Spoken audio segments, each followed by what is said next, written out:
یہ نہیں کہ اس دن ایک کہہ رہا ہو جی کہ میں نے فلاں شادی ہے تو میں نے لاہور جانا ہے، میں نے اسلام آباد جانا ہے، میں نے پہلے ادھر ٹائم دیا ہوا تھا، میں نے ادھر سوائے کسی شرعی عذر کے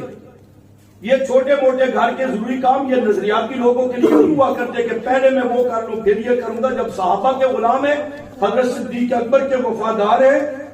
تو تقاضا یہ ہے کہ سارے کاموں کو آگے پیچھے کرو، اور اس دن ساری محنت حضرت صدیق اکبر رضی اللہ تعالیٰ کی کھاتے میں ڈال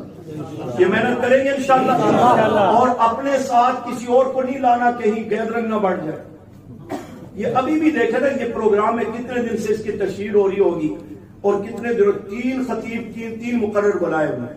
ٹھیک ہے۔ اتنا تو تبلیغی جماعت والے نماز کے بعد کھڑے ہوتے ہیں اس کے لیے بیان کے لیے، اتنے بندے تو وہاں بیٹھ جاتے ہیں۔